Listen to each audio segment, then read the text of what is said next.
This is a regular board meeting of Tatum ISD. It is now 5:30 on June the 12th, 2023. And we have a quorum. Mr. Kurt Smith will lead us in the Pledge of Allegiance, and Stephen, would you lead us in prayer? I pledge allegiance to the flag of the United States of America, to the to the republic which stands one nation under God, under God, indivisible, with liberty and justice for all. Dear Heavenly Father, we'd like to thank you today for letting us come here and serve our district, our students, and our community.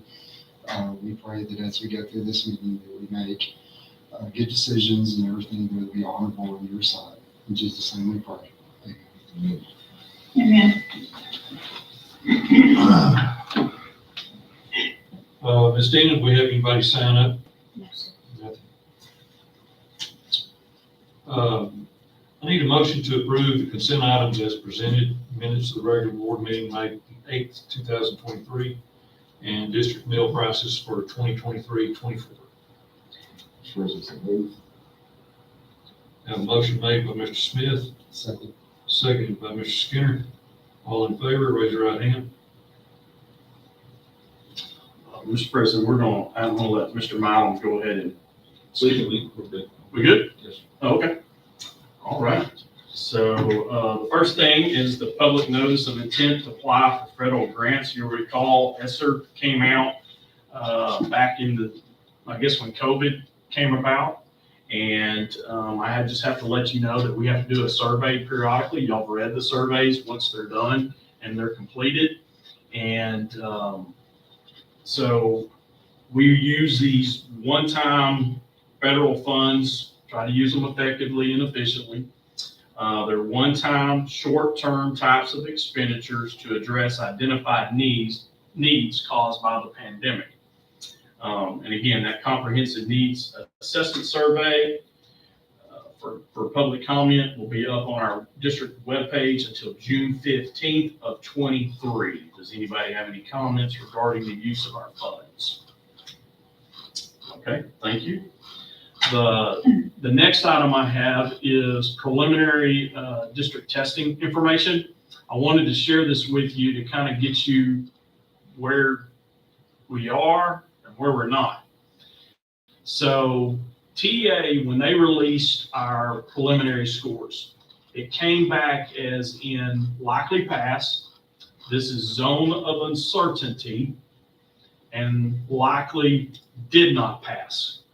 And so in grade 3, we tested 96 kiddos. 71 were likely to pass. We had this zone of uncertainty of 19. And they said there's probably 6 that did not pass. Well, this is the way everything looked when we got it. So then I'm like, okay, well, how do we guess where we would be if we're going to? So I took just a JPism. I took the zone of uncertainty and divided that by 2 and gave us likely to pass. So that 74 would go to 84. The 60 would go to 74. These were the regional and state numbers for the first, when we got these first numbers, likely pass, zone of uncertainty. So if you look at Tatum ISD 3rd grade, likely to pass 74%. The state average was 52. The region 7 area schools was 52. If you look at grade 4, again, we were at 60. The state average was 50. The region area was 48. This right here, I thought would be a good way to just guess, so to speak, what our scores could possibly be. Until we got final scores for high school. They released those early due to graduation and things of that nature for kids. And so when we got our preliminary scores for English 1, we were likely to pass 66%. When we got our final scores, we were sitting at 75%. I had projected 77. So we're down 2. English 2, We got our preliminary scores at 76, but then we got our actual scores at 86. So they went up 10%. The English 1 went up 11%. I had predicted 83%, so now we're up 3%. This is what we did last year. At English 1, we had 77. We scored a 75 this year. We had an 82 last year. We scored an 86. So up 4 and down 2. So then Algebra 1, our scores were 63%. I just predicted 81. They came back at 83%. So you see, we're not doing the old 11 and 10%. Now we're jumping 20%. And the previous year we had 84%. So we're down -1 there, down by 1. When biology came back, we're sitting at 82%.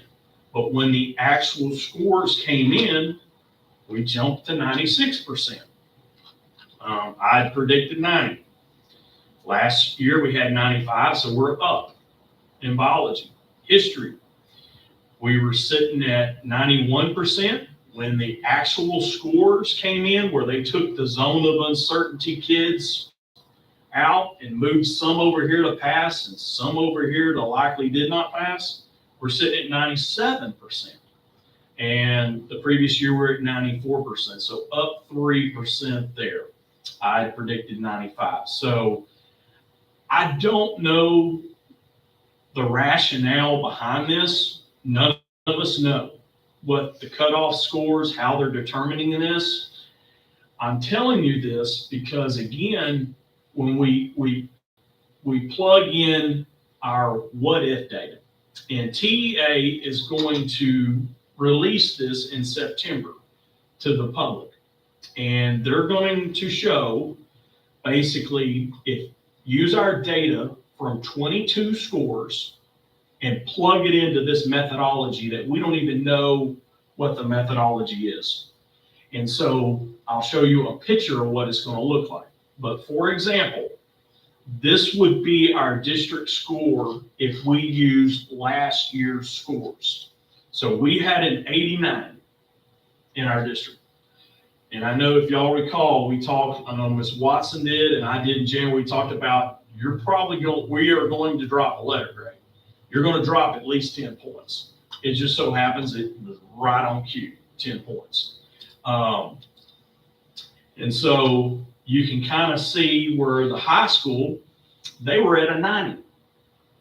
They're down to 79. And it was due to that CCMR that we talked about where they take the 2022 students and not the 23 students. You'll recall Ms. Watson was talking about that and that they raised it up to 60% and it was down in the 40%.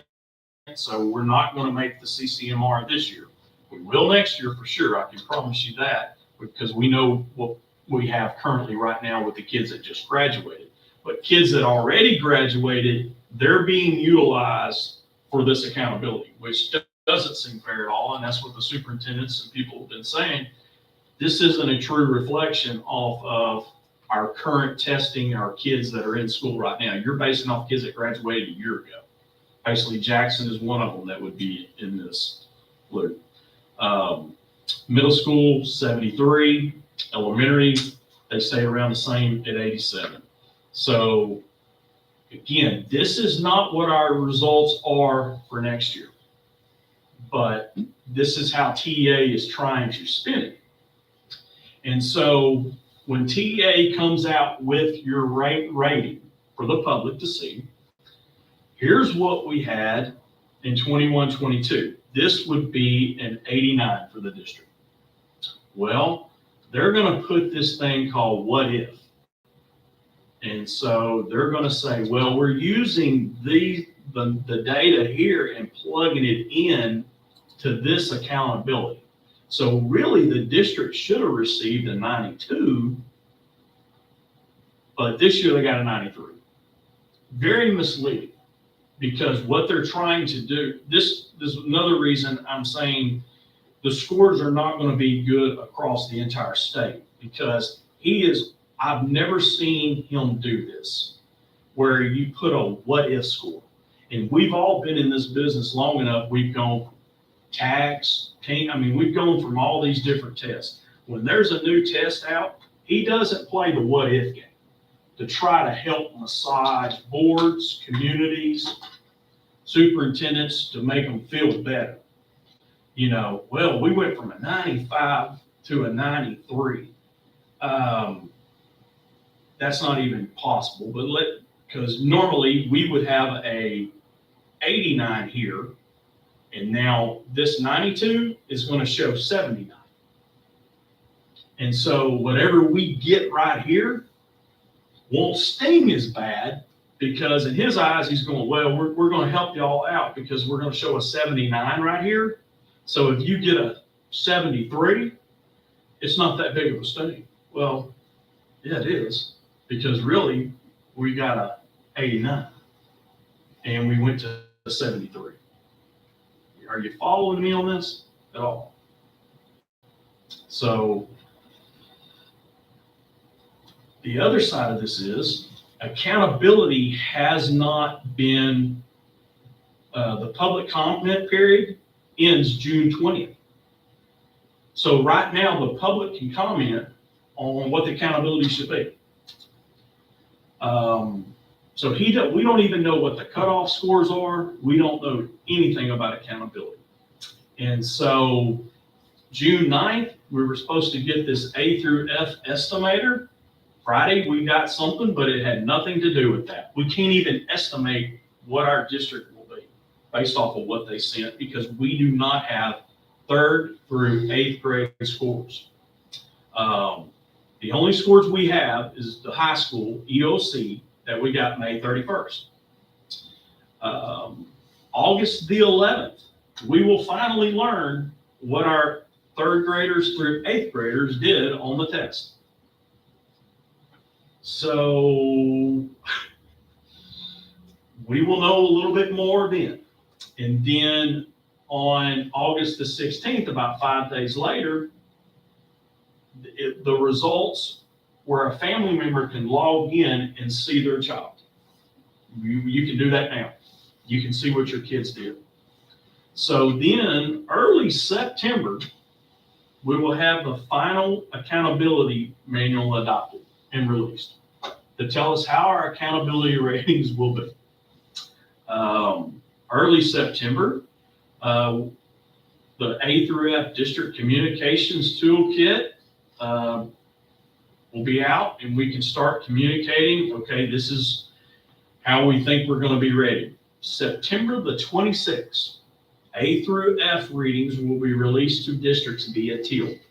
That is superintendent, that central office staff has access. Nobody else has access to that. It's not public yet. It's when we learn what our rating will now be September 26th. And then 2 days later, they will release it to the public. It's very frustrating. That's about all I can say about it, because we're planning our summer school, and we had to do summer school, of course, with the kids. We're going off, likely did not pass, maybe at the lower level of zone of uncertainty, pulling kids for summer school. Normally, we would have all the scores at this point. We would be able to put them in tutoring, get them ready for scheduling next year. We can't do any of that until September. So the other reason I am telling you that I feel confident scores are going to be low, besides him putting this what if to help you massage it with your community, is he has just taken over Houston ISD. Houston ISD has had improvement since the superintendent he was just released due to TA moving their superintendent in last week. Their scores have skyrocketed. They were taken over due to 2019 or 2018 scores, where they had 5 consecutive years underperforming. They're a B district. The largest district in the state of Texas is sitting in a B right now. Scores have improved. There's no way he can allow that district to be successful, and he's going in and wipe them out, replace the board, put new board members in, because that would be backfire big time. So that's what leads me to think he's put this what if out there statement, because majority of the state's going to be low, and he has to have them low. It's personal. 45, y'all remember us talking about the 30 minutes, the 30 hours for reading, 30 hours math? That was based off of Harold Dutton. Down, he's a representative in the House, represents Houston ISD. We got that because of him. So a lot of things evolve around Houston ISD, and I can promise you, if Houston ISD scores were up and great, he wouldn't be doing this for all of us. And y'all been in here long enough to know when we change tests, we've never had a what if rating. Because yeah, it's a what if we use the methodology for 23 and we use our numbers we got in 22. Well, that's not even apples to apples in my mind, because they're two different tests. There's two different types of accountability, as we already have been told and we talked about. So it's very frustrating. I can't even tell you where we're at right now. And normally I'm able to say, hey, preliminary numbers we're up, we're down, and all that. So that's about all I got to say for STAR and EOC testing. Do y'all have questions? I know that was a lot to take in. But I guess the plus side would be high school's up 5%, and we know that for a fact. But we also know CCMR will be low because they upped it to 60% and using the previous year students. But the accountability is not done yet, as you saw. The 20th is closed, and we don't find out till September. So it's real frustrating, once again, that we have to wait this long to find out where we stand. And it's the commissioner is what it is right now, what it boils down to. So,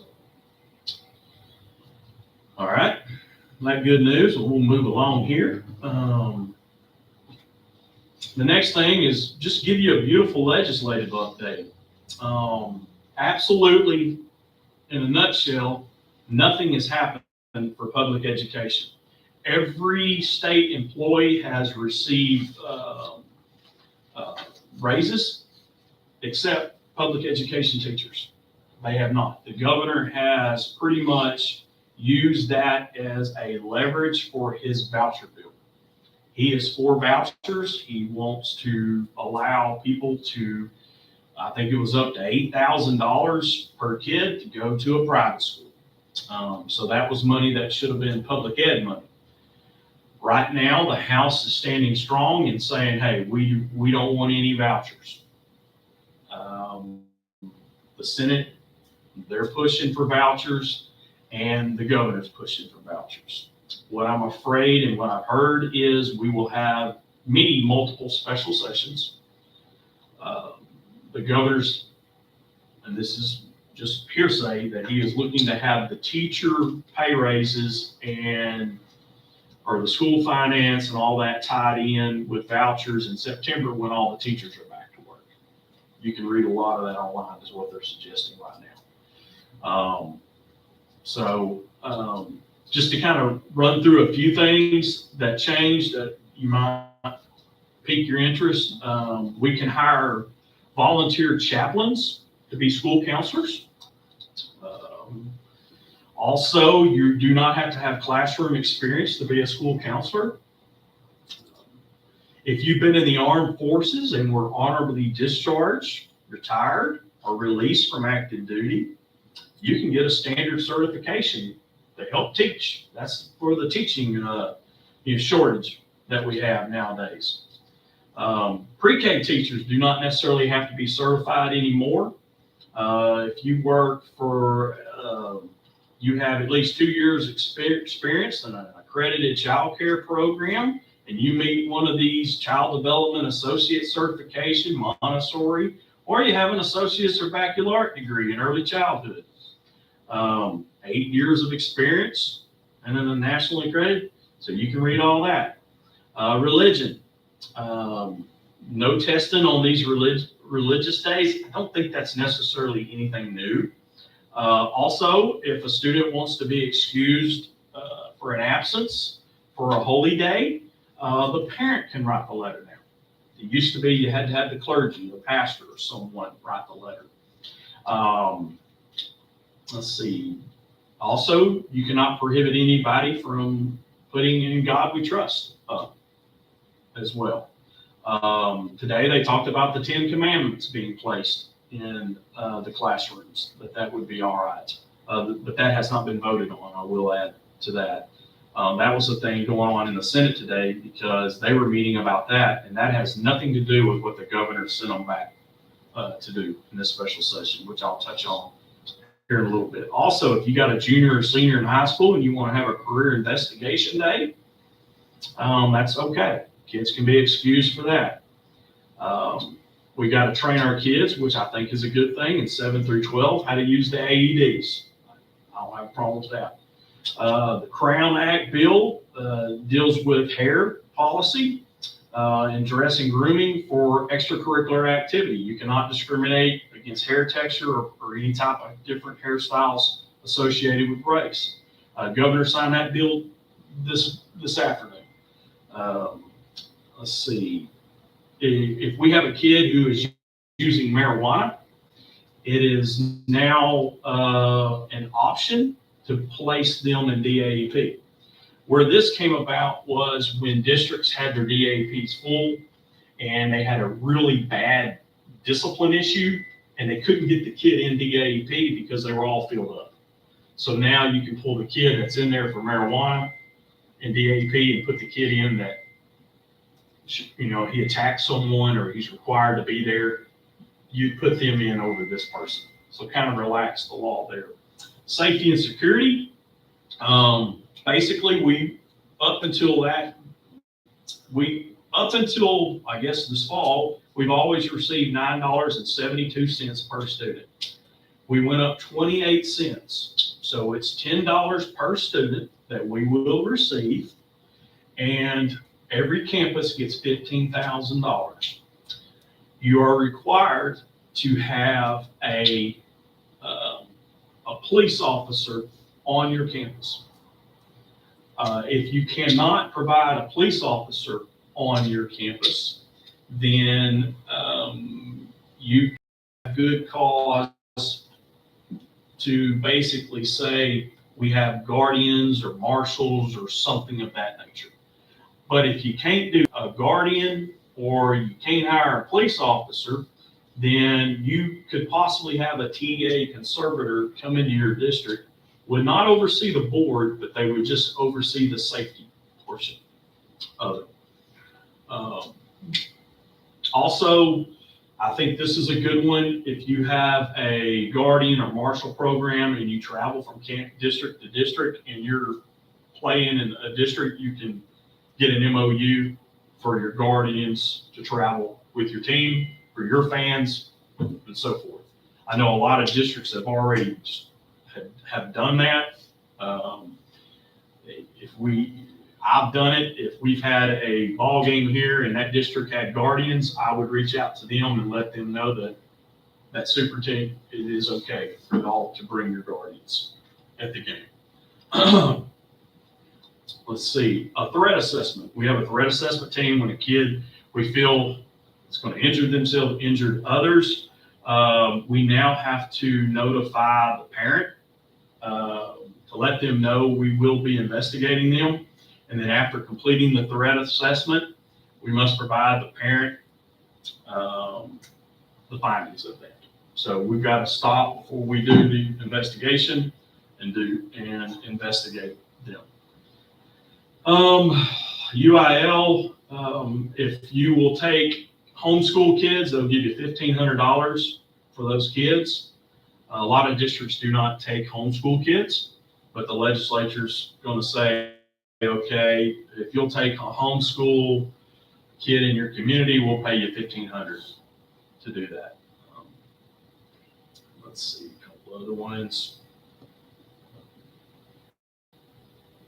If we have a situation with a parent and this deals with UIL and an official, we have to have a officer or administrator or security personnel escort that referee out of the building. We do that already, but now you're going to be required to pretty much do that.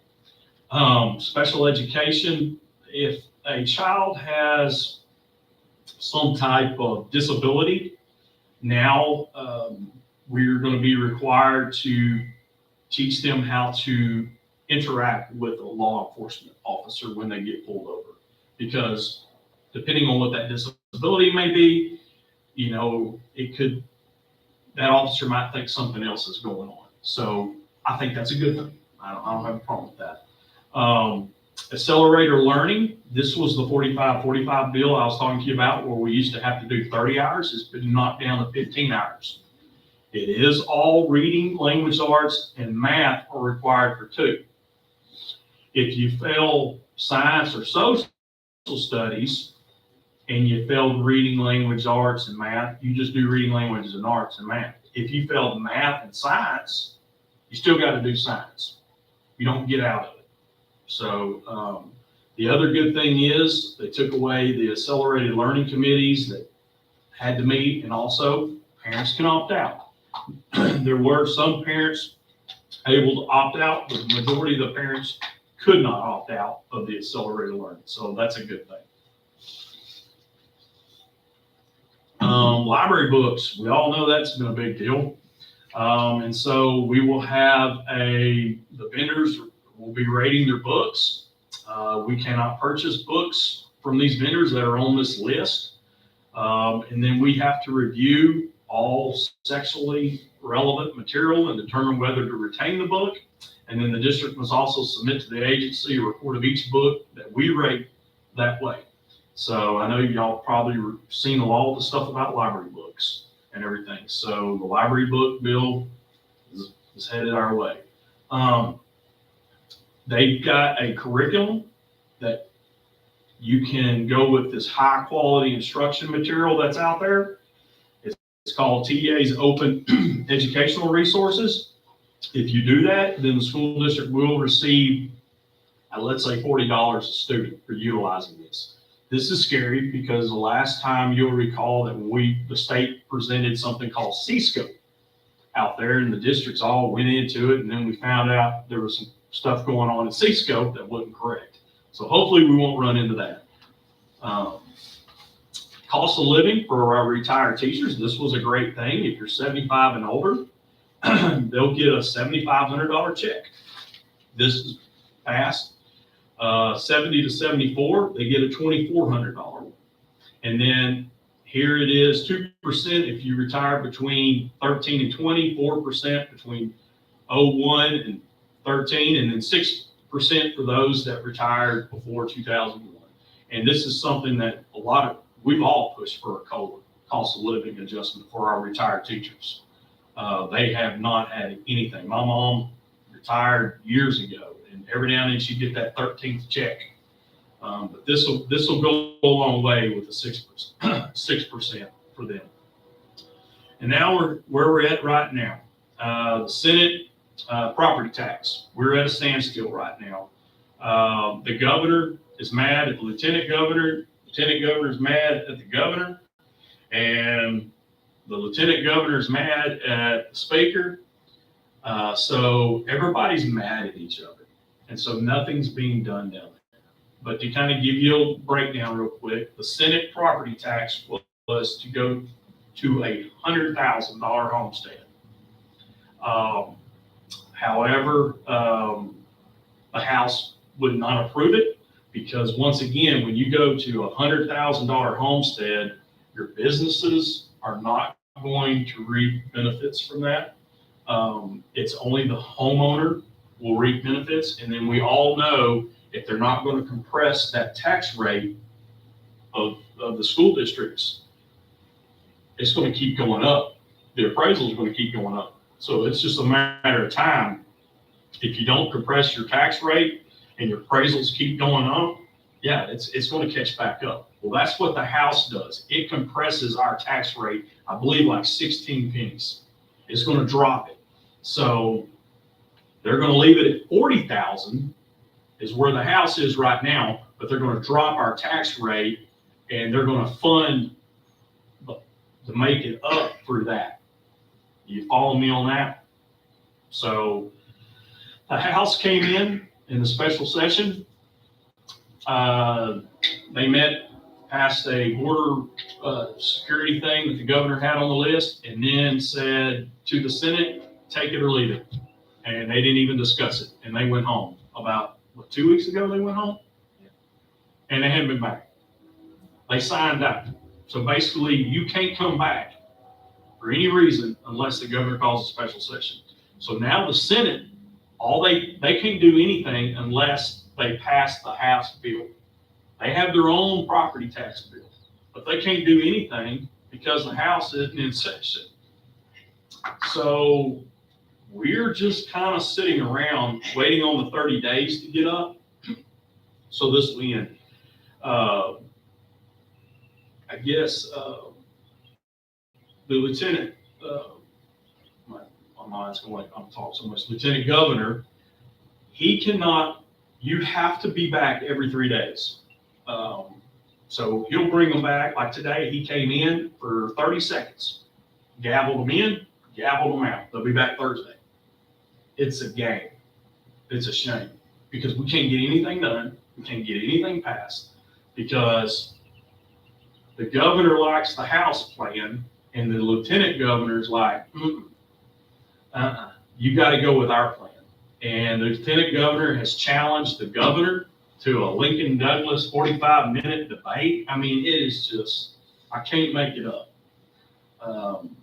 So that's where we are right now. We've got 2 houses down there that one of them's meeting and they're not even doing anything because they can't do anything because they don't have they don't have the House there. So the Senate's meeting just to be meeting. And like today, they did some things that wasn't even on the governor's call. You can't even do that. But they're just kind of like, heck with the governor, we're going to do what we want to do. So we're kind of in a position right now, and y'all been in this just as long. I mean, I've never seen a legislation session like this before. It's crazy. I mean, we got values, and he's going to talk about that in a minute. We were thinking the House, because the House came out with 70,000 on their property tax thing. So all Russ County sent us out the assessments or the evaluations based off of 70. We really need 40 again. We got Pinola's at 40 and everything, but we don't have Russ County, which is the majority of our stuff. So I've been talking with him a little bit, and we keep thinking, either the Senate's going to cave, which they're not going to cave because it has become a contest of who can wait it out. Also been hearing things that we might not even be done at Christmas. That he can keep calling people, the governor keep calling special sessions till he gets done what he wants to get done.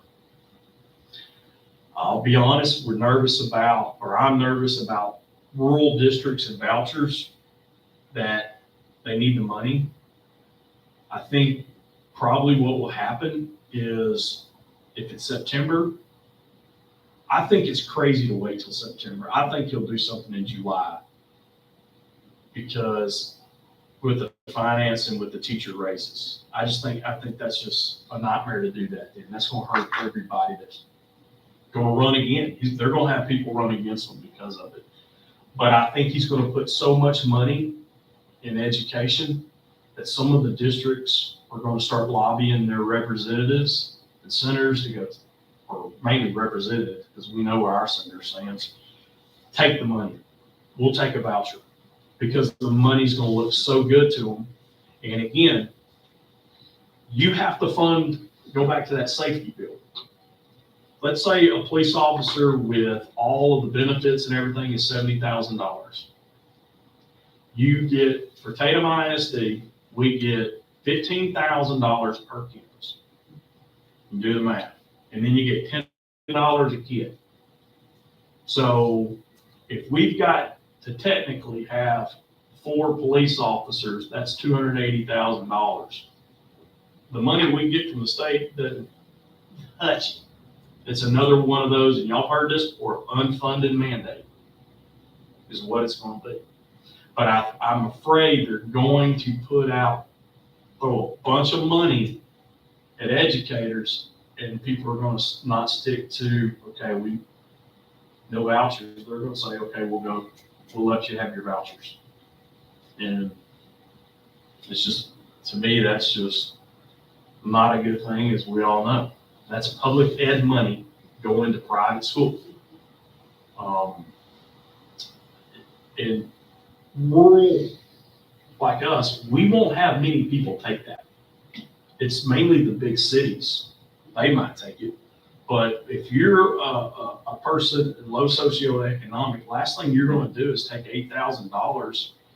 I don't know what Trinity costs, but most of them are more than $8,000, and go to Trinity and drive. I just don't see it. I don't see it happening. So. Have we ever done, or could you just have a number off the top of your head that if that did go into effect, how many students would we lose to private schools? If you were just trying to take a guess, percentage wise, what do you think? I wouldn't even know. I mean, I don't think it would be that many. I mean, it might be. It would vary in different areas. It's just going to be I'm thinking of family. the availability of the private schools to begin with. Yeah, The drive distance. We don't have many of them. We don't have any of them.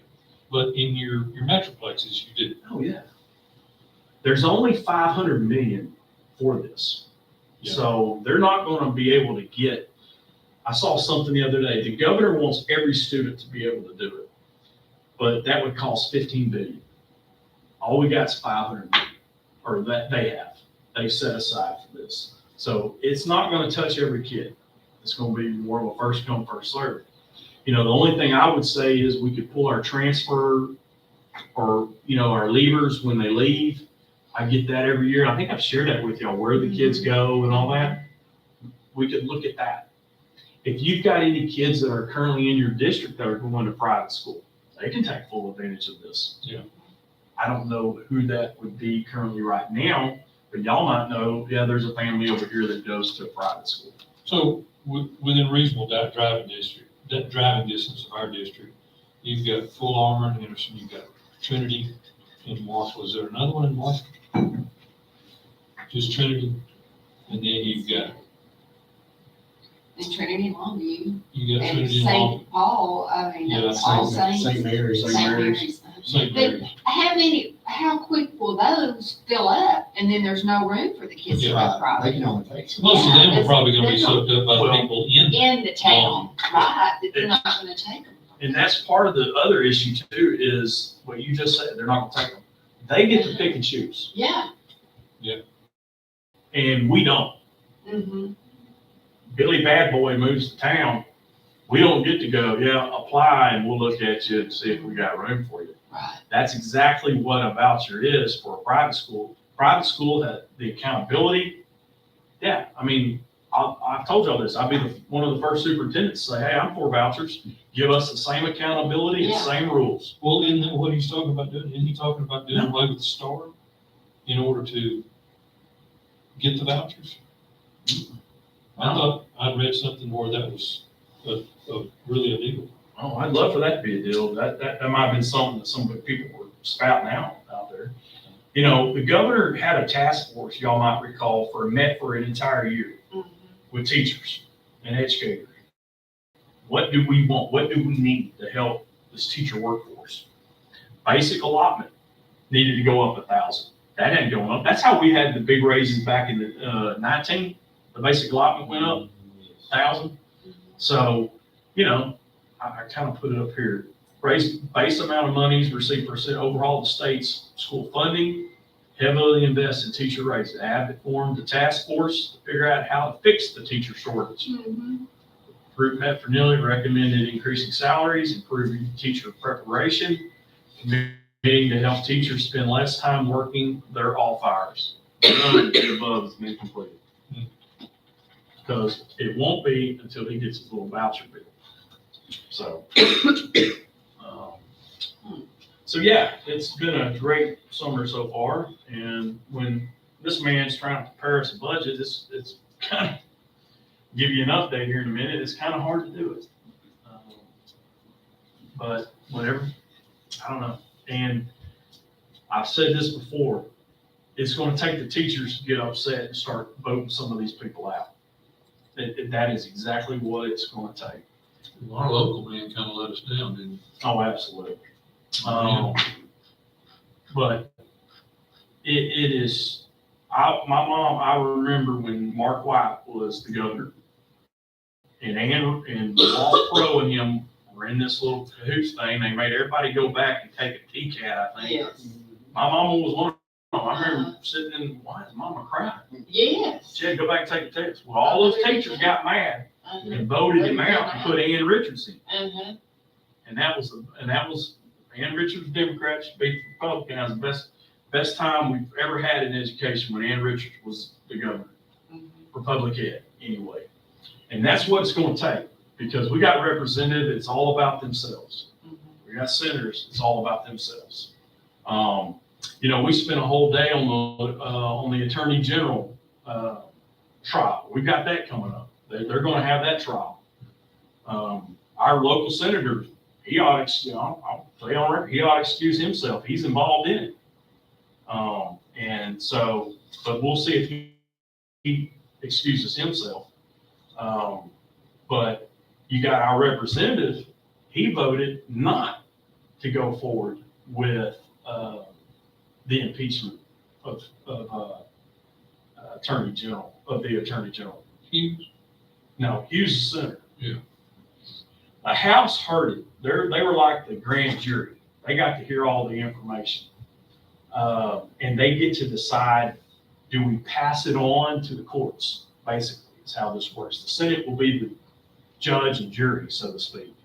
It's going to take 20 of them to make it happen. The Attorney General Paxton, his wife is a senator. She, to me, ought to excuse herself. But Clarity, he voted not to. And that's our representative. Well, that's our Russ County representative. Yeah, everybody here. Jay Dean, thank goodness, he voted to move it forward. He should be prosecuted, impeached, removed from office, basically, is what it is. But our representative, and we know where OU stands. I mean, but yeah, it's very, very, very frustrating with the people that we have in office right now. And I will say this, I've been impressed with the bipartisan part of the House because they've stuck together on the vouchers. Usually you have Republicans and you have Democrats and it's straight down the middle. They got together on that voucher thing and they said no vouchers. You know, and I appreciate that, but I'm just real worried about, like I said, little districts and, you know, I'm worried about us. I mean, just as much as the little districts. So, all right, that was my soapbox. Thank y'all for letting me vent a little bit. Mr. Milam, you can calm me down. Well, I don't know if you can calm me down, but budget outlook. You're up next, sir. All right. Let's take a quick look at this. And I'm glad our board can get on the same side and like, you got an awesome kid. So it makes our job a lot easier. Yeah, it does. And that trickles down to the kids. All right, so this is our budget. We adopted back in August. The original adopted budget was a deficit budget.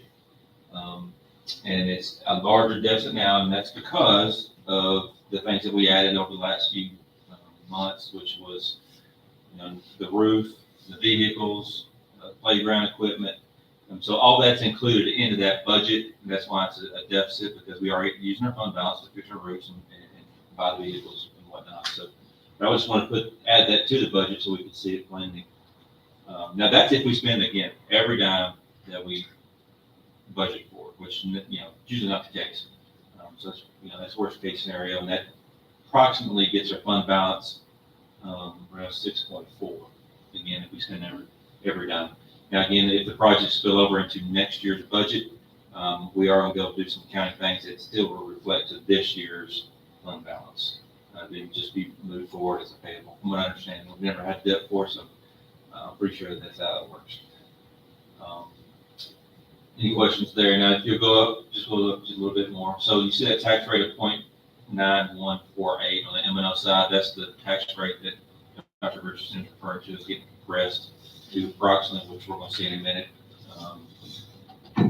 We'll talk about current law here in a minute, what it not going to be compressed to, but what current law is, and it may be a compressed additional sense. So, all right, if you want to go to the cash flow tab. Yes. And generally, I have all those numbers in there just to look at month to month in case something blows up on me or, pass the eye test. If something, why is that off? Why is that off that much? But basically just the things that I imagine that's, easy for you guys to see is those, that cash amount, from February, March, April, and May of 22 versus the current amount. So that box that's highlighted, let's look the highlight box, that May box. So that was last year's cash amount, like in the bank, cash amount. And this year's, it's 9.2. That takes into account the account of that $700,000 check we just wrote for the roofing materials that have been delivered. So that's why we're a little bit behind pace from last year, because the materials are on site and we have to pay for those on site. So kind of, we're still okay. And we do have, Mr. Milam does pad a couple of positions too, in case for emergency purposes we need them. So that we didn't utilize. So that'll help too. Is that all for that? Yes, sir. Let's see. Oh, healthcare. Okay, so currently, we'll look at the top chart first. So it's 2016 through 2023. Those are the premiums that the district pays for that employee. So for instance, I take the school's insurance. In 2022, this was last year, so to speak, but 22-23 is really what the school year is. So $423 the district pays for my health insurance. That full amount under that HD plan, Active HD. So you'll see that whole column, that's every year, it seems to go up just about. And so I've taken on 12 months, approximately 175 employees take the insurance. So the cost to the district column, that's how much it's costing the district every year for health insurance. And obviously you see that it is increasing.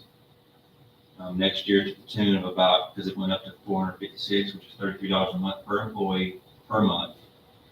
So it's going to cost an additional $70,000 if we stay at that, or stay at that level that we will provide insurance for every employee per employee only.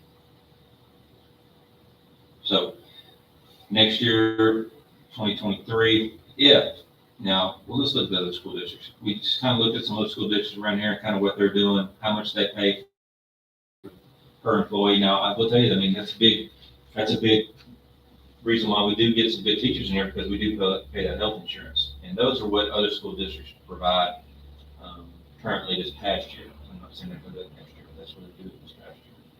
So the pie graph on the left, that is just Region 7 schools, 35 schools. We're one of those 5 districts that pay the 100% employee-only contribution. And across the state, we're one of the 103 school districts that pay 100% of the ones that responded to the survey. So we are part of the minority for sure. And the reason we brought it up again is wanted to get y'all's feedback on it. Because, again, if it's 70,000 this year, it's only going to continue going up. And so when we started, and we can do more, we can get more schools, but just kind of want to see where we're at. I mean, are we doing more? Do we cut it off at 450? Do we say, okay, this is it? Our plan now is to give it back to you in salary or something. Well, the problem with that is you're going to be taxed on that. So, but I think this is something, as we all know, insurance is getting higher and higher. This is getting us out there. I mean, $70,000, that's a teacher and a half, basically, for us. So, we just wanted y'all's take on it. I mean, y'all are in the business. Y'all pay all We do. straight. That is a perk. I mean, that's why we're getting good teachers. I mean, it is, I'm a believer in, I'm for, as long as we can make it, I would like us to be able to say, we pay 100%. Because we have great employees, because we do pay 100%. You pay it 100% based off of this insurance. We pay more than that. Because like my insurance, I don't get this. Right, okay. There are people in the district that don't get this. There are people who, let's say, they don't take is it Active Care HD? And there's what, 3 different types? 3 different levels. This is the medium level. It's the one that provides that you have to get a referral for every doctor specialist you go to, and account specialist. And we chose this one because it's not the lowest either. Right.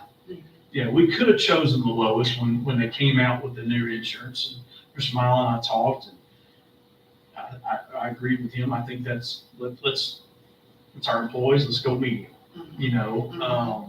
but it's not the highest either.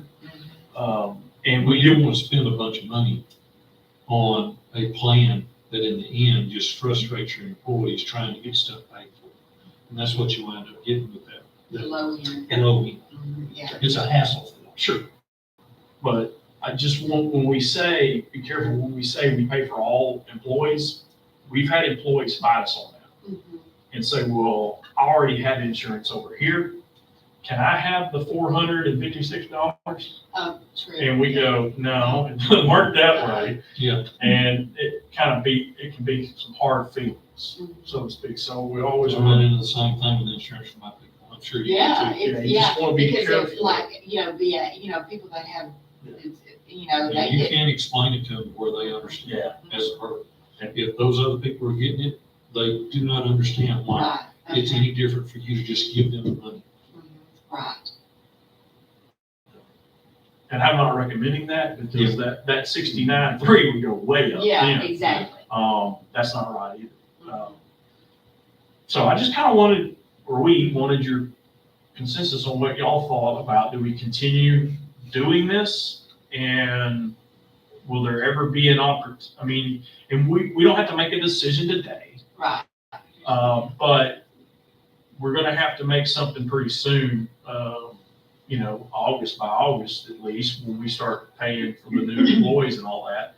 And we can get you some more data on there, what districts are doing, but So that cap of $72 a year for our employees that participate in insurance, if we cap it at $450, that $72 is just going to continue to go up each year for our employees. what do you mean 7? If That's capped at 72. $450, $72 a year lost to all Yes. employees. That's our Tatum employees. If we say, yeah, we're gonna cap it at 450, you gotta pay $6. Right. So, yeah, Now, that 957 would go to 945, is that what you're saying? no, I'm saying that the $72 is just going to, Yes. the amount that each employee loses each year is just going to Yeah. continue to go up because the insurance rate. Absolutely. Is that Hallsville, what is that, $300? Is that? That's the maximum. That's the maximum they pay. Okay. And I thought Carthage froze with it. Did you check on that? Well, I thought they paid the 100%. business manager told me this morning they pay that amount for away. Originally, had a couple of ways down there that They gave us must bad information. pay the low So, insurance then, if they're paying Yes. all. Yes. Yeah, Yeah. see, they're paying the low. uh, Can you I think we should continue. I mean, I think it shows good faith on our end. I mean, this is really just a small increase for our employees. And yeah, it's $70,000, but,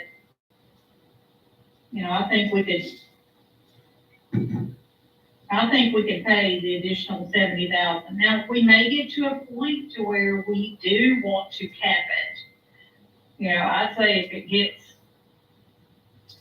475 or more, we may decide to cap it. That'll be next year. At the rate this has been going up. Yeah. That'll be next year, so. But wouldn't it be like a better outlook on us? Say, hey, look, we're gonna cap it, so in the next following year, they see, well, we knew it coming. Yeah. I see your point, like, so we would communicate, this year we're paying 456. Or But whatever, We're gonna cap it at, 465, or just something a little bit higher, and say, and you hey, give everybody plenty of notice. you get. Yeah, I think that's a good way to communicate it. I absolutely do. Or could you grandfather in the ones that are here and then just new ones? As the new ones come in, keep your long-term, keep your ones that are here. Yeah, you can do anything like that. You could do that. And where it's just the new ones coming in, this is the max.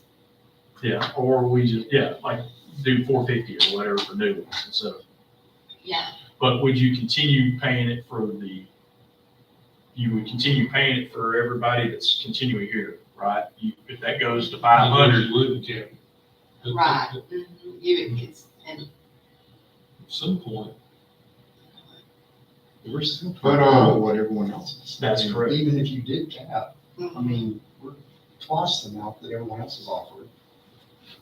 And just from an employee standpoint myself, like Dr. Richard said earlier, that you could say cap it at the minimum 225, to give that employee the difference in salary to make up for that. And he said, of course, and what he said, teachers will say, well, that amount's getting taxed, Mhm. but that amount is getting applied to your annuity too, your Yeah. retirement. Yeah. I'd do that in a heartbeat for me, but it is a lot, it's gonna get taxed for sure, but So when we pick a plan, some employees choose the lower employer, and then we could say the bottom plan will pay 100%, we're gonna cap the plan B at, 470 or something. So that gives well, if they don't wanna pay the extra $25 to $30 a month, they could go with the lower plan. Well, if we offered the lower plan too, that would be even more money. Right now, we don't offer the lower plan. Okay. We offer the medium plan.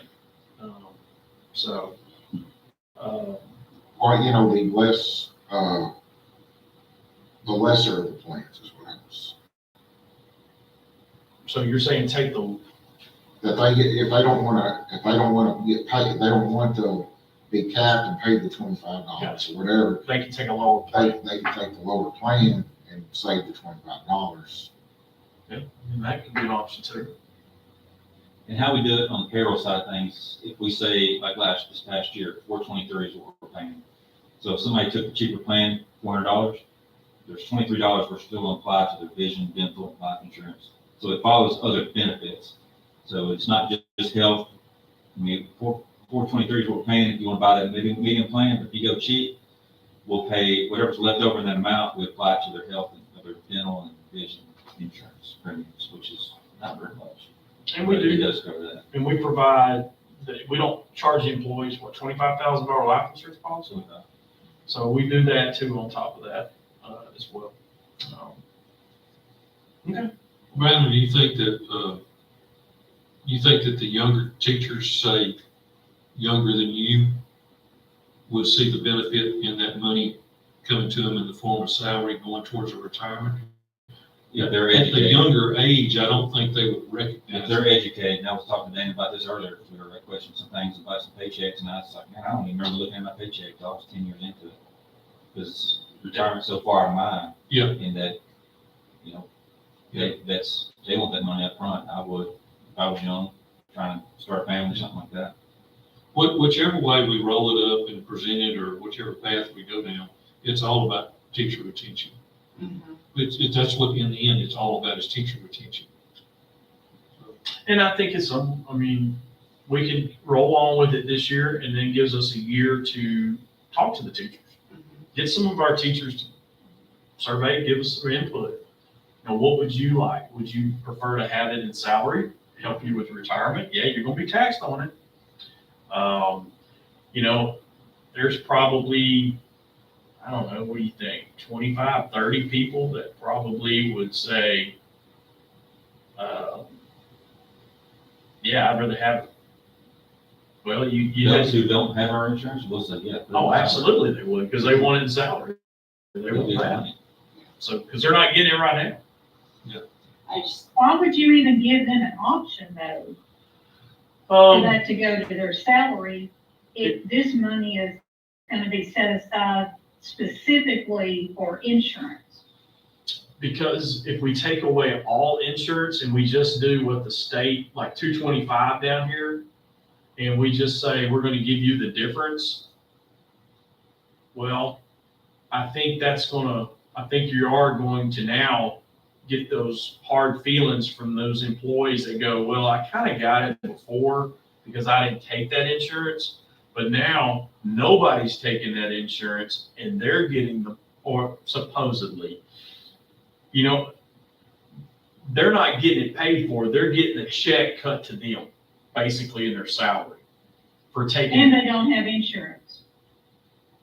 So they would basically, Yeah, you'll if never they explain decided not that to to take out the school's insurance, Right. now they have to go shop for a separate policy. You'll never make that right. You either all three. Yeah. I mean, it's- So, I just hear it now. Yeah. Oh, they took our insurance away. We got cut and paid. I yeah, mean, exactly, that's what the they're way, gonna- yeah, that's that's the the, way that to is look the at it. mentality That's is what what it it's is, gonna, what you're gonna say. We got to cut and pay. They took, you know. That's why I was thinking grandfather it in, so keep your ones that Right. have it now. Don't take something away from them that they've got. Just, you know, gradually as they go and we replace, you know, like them. I don't know. I'm just grasping, thinking out Well, loud. we wanted to present it because normally he and I make these decisions. And we sit down and, you know, we started looking, of course, you know, you're developing a budget based off of old formulas and things, and we don't even know what the tax rate, we're going to propose a tax rate for y'all tonight, for public. Well, it's not going to be correct, I'll go ahead and tell you, but we have to do it, and we got to move forward. Thank goodness we're not a July 1st fiscal year, because you're going to have to go back and amend it. So, but no, I just wanted Yeah. to kind of pick y'all's brain on it, and I think the consensus is we keep it, and maybe talk to the teachers, and maybe they come up with, like what you're saying, grandfather us in, or, hey, we'd rather have the money, Yeah. or continue never with know. us and not with the others. I think you're right to think about, we need to put this on the table to talk about, because budgetarily wise, we can't keep going really on the trajectory that it's on right now. It's gonna really start impacting our budget big time, eventually. What, in 5 years, what's it gonna be? I mean, it's jumped from 16, what were we, 341, and now we're at 450, over 100 and, what is that? 41, 15, 115 bucks in 7 years. So, And that's everywhere. yeah, exactly. Yeah, it's our, I mean, ours is. It's not just with the school, it's everywhere. Yeah, But when you look at the cost of the district, 716,000 versus 957. So this 957 will go over to almost 1.2 million, close to it. So I just wanted y'all to be aware that, you know, this was something I appreciate, like I said, so, it is 70,000. It is a salary and a half, you know, but, you know, how many, are you gonna lose a salary and a half? Are people gonna leave because they don't get it? right. You know, it's just playing devil's advocate, trying to figure it out. The best way. You're exactly right. So, all right. Thank y'all for y'all's input. Y'all don't have to make a decision on that. So, but I think we got a consensus for what we need to do. And like I said, I always think it's better to get input from who is affected by it. There's employees that it doesn't affect. So we need to go to those employees and survey them. And, you know, I always think that's the better way to do it. And so we'll do that in the fall and try to get their input. It's okay, if we did option A, would you do this, or would you rather have it option B? See what they, sometimes, you know, they have better ideas. Because we're done thinking on ours. I know y'all are. All right, let me get back in here. So, next item is what I just talked. Are you done with the budget? I'm sorry. Yes, sir. Set the proposed date for the budget. Yeah, we've got, the board needs to approve what we're gonna basically be publishing that we're gonna talk about in our August meeting. And this is current law, and as Dr. Richardson said, it's probably gonna change, but we're just need you to approve. This is for the meeting. For setting the date. Yes, sir. So we need to- Okay. I need a motion to approve August 14th, 2023 as the date for a public meeting for the purpose of discussing 2023-24 proposed budget and proposed tax rate. Mr. President, so move. Motion by Mr. Smith, Second. seconded by Mr. Skinner. All in favor? Next item is the tax rate. That's what I was talking about before, just a while ago. So that tax rate 0.8852, that's current law, and that's what I'm going to be publishing. And need your approval to publish it as presented. Do I have a motion to approve for the publications do I have a motion to approve for the publications for notice of public meeting, the rate of 0.8852 M&O and 0.3218 INS for a total tax rate of 1.207 for the discussion and adoption of the 2023-24 budget and proposed tax rate? Make a motion. Mr. President, I so move. All in favor?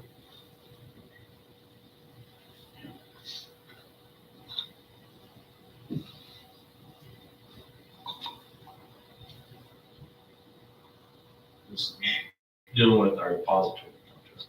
You know, just extending our current contract with our bank, Texas Bank. So it's a resolution that I need to approve so we can continue to do business with Texas Bank.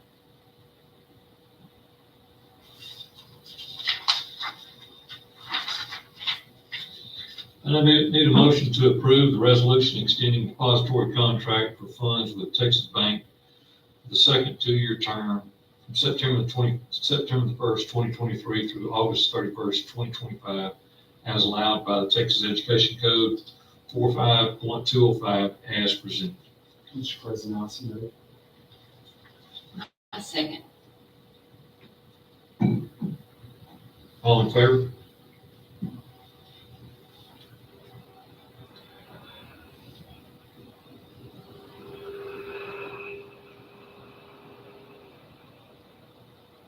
And the next item is going to be transportation for our funding.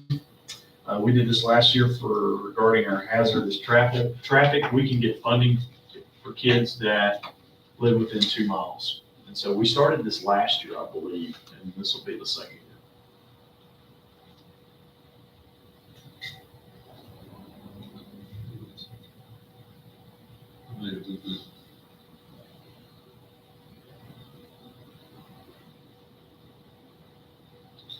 Do I have a motion to approve the resolution regarding hazardous traffic conditions as presented? I'll make a motion. Ms. Skinner's made a motion. Do I have a second? Second. Mr. Smith, second. Vote. All in favor? Yeah. Last item that I have is a class that we're going to be offering at middle school for career and technology education. This is a class that we will receive funding for. It's called General Employability, and you can kind of read, I'm not gonna read all of it, but it'll also help our kids transition into high school with their pathways that they have to pick also as well.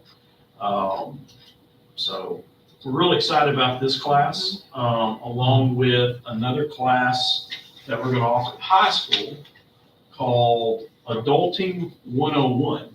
However, Adulting 101 does not require a board action, as it's a local credit. This right here will count for, CTE. We're gonna get funding for this particular class.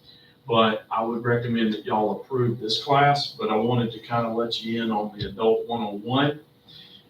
Basically, life skills, paying bills, cooking, eating healthy, planning a budget, problem solving, and conflict resolution.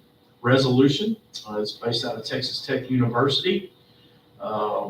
Real skills for real life. And to address the lack of life skills in students during their college years. And so I'm real excited about this. I think this was something that you've been pushing as a board member for some time. And we finally were able to find some curriculum for it. So we'll be offering that class at high school. And, just for my own child, I'll say it. My kids didn't know how to write a check, balance a checkbook. There are things in life that kids need to learn. And you learn how to sew a button, and you know how to wash clothes. And I think change a tire, how to put jumper cables on, positive, negative. There's so much about life skills. Why it's not proper attire to show up for work in pajamas. Exactly. Flip-flops. And so, along with that, we have partnered with Andy Evans, has come by to visit with me about this. He is going to be teaching a class for 18 sessions. I guess that's one a week. And it's going to be just basically life classes. He's going to give some lessons and messages about, things that come up in your life and how to make the right choice. He's not going to tell them the choice to make, because he's kind of ran over some scenarios with me, because I said, hold up, tell me what you're going to be doing. He's doing this, I believe, for Gary, Carthage, Beckville, and everything. And I'm real excited about that for him. He and everything. So he'll be doing that with high school kids next year as well. I just feel like in this day and time in our society, we've got to give kids, we've got to go old school with them sometimes. And we've been so rigid in, you got to teach this way, you can only do it this way. There's so many things that my own kids, that I realize that they missed out on. And it's just part of growing up. And wow, they need to know some of this stuff. Credit cards. Yes. I mean, when you go off to college, you get the credit cards, you get $10,000, you don't have to pay. Kids need to understand, don't accept that credit card. Yeah. We have kids that do that and everything. And it's just, I'm really excited about it too, because again, I think, scores might not reflect it, but we're gonna have kids that graduate that have a good head on their shoulders and know what's right and what's wrong. Absolutely. And if they choose to go wrong, then it wasn't because they weren't taught that way at Tatum High School. Exactly. So, but I'll need action on the Tatum Middle School course. Is this gonna be only a one semester class, or will it go all year long? It will go all year long, is the plan. Right now, we teach Barker and Kubiak. What are they? College and career? College career. So it'll be all year long. Yes, ma'am. Is it for eighth graders Yes, ma'am. only? Yes, ma'am. Okay. It'll be for eighth grade. I think that's probably the best for it, because that's when they're going to start picking and choosing their classes for high school, and learning the pathways, because if you'll recall one of our board meetings we had early spring, once they pick something, they better stick with it. So this will help them too. And we'll have better employers, hopefully, employees out in the workforce, know how to dress and act, hopefully, so. And that comes at a good time because, most eighth graders have probably not had a job. But about the ninth grade is when they start getting jobs and then they learn what to do. Okay. Any more discussion? I need a motion to approve the general employability course for Tatum Middle School as presented. Mr. President, I so move. Mr. Smith made a motion, Mr. Skinner seconded. All in favor?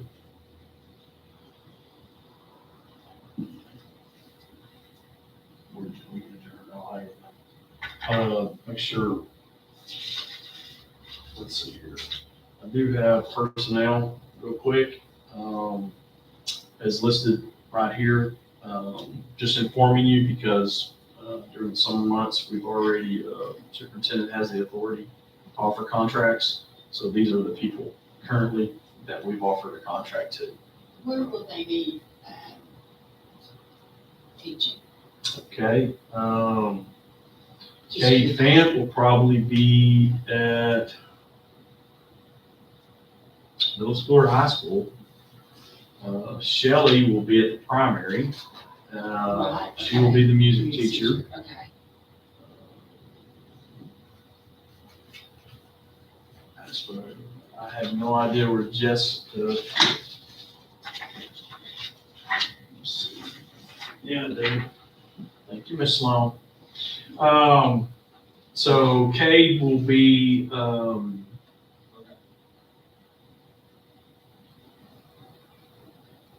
math intervention at middle school. Shelley will be, I said, music. Yeah. Jessica is a new position. Do you know who she's for? I don't know about that. What's the new position? Yasmin Sanchez is going to be teaching, at the elementary, be replacing Jessica Hatton. Faith is replacing Kristen Lacey, who is going from elementary to middle school. Oh, is this going to be The keys spot? no ma'am, TPS, special education? Yes, sir. Thank you, Ms. Sloan. Okay. We added a position down there, due to the numbers that we have at Tatum Primary School for special education. So, did I cover it all, Ms. Sloan? All right. Now we can adjourn. Okay. This meeting is now adjourned.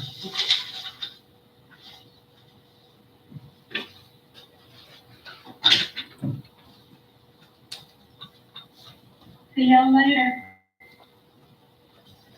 All right. Good to see you. Bye. Thank you, Mr. Milam.